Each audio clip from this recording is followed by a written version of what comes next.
السلام عليكم ورحمة الله وبركاته. مبارك يا جماعة، النهاردة في حلقة جديدة مع سبسيفيرس تي في.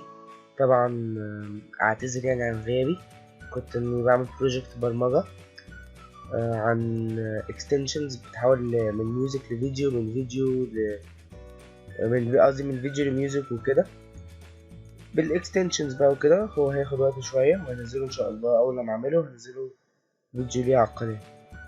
تمام، دي اول حاجة عايز اقولها. تاني حاجة المدارس طبعا.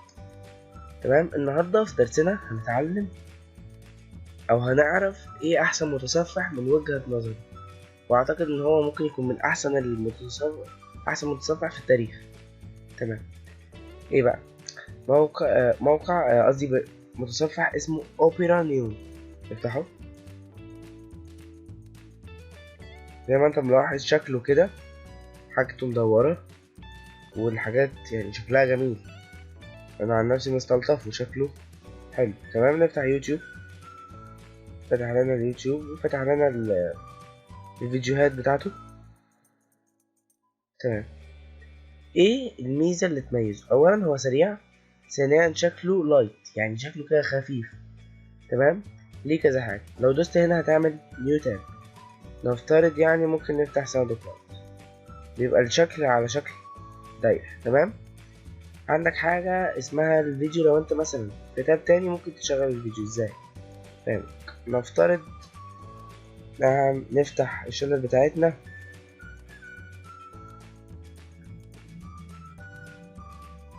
نفتح الشانل ونختار اي فيديو نفتحه، وليكن ده. تمام، لما فتحناه زي ما انتم شايفين كده يا جماعة. السلام عليكم ورحمة الله وبركاته. النهارده في حلقة جديدة مع سبسيفيرس تي في. الفيديو شغال. تمام، لو احنا شغلناه ورحنا لساوند كلاود. تمام، هنا ده الشكل اللي طلع لنا. لو فتحناه نعمل كاستم صح اهو كده، ممكن نكبره. أول حاجة شوف الفيديو اهو. شغال.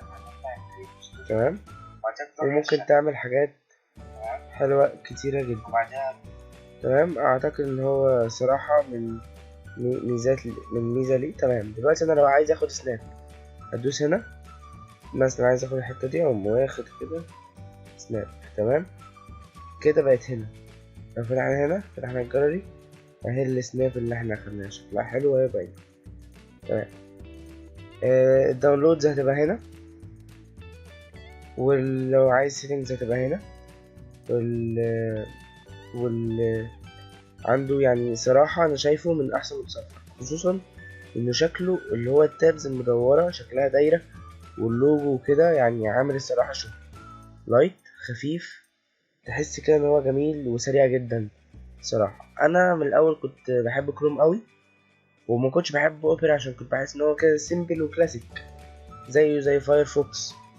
تمام، بس لما نزل اوبرا نيون نسيت اي متصفح تاني. احسن متصفح شفته في حياتي المتصفح ده. انصحكم بتجربته، وليه رايكم ايه في الكومنتات. اعملوا لايك، كومنت وشير، واعملوا لايك لصفحتنا على البيج على الفيسبوك. وشكرا، مع حلقة جديدة مع سبسيرفس تي في. مع تحياتي ادهم خالد.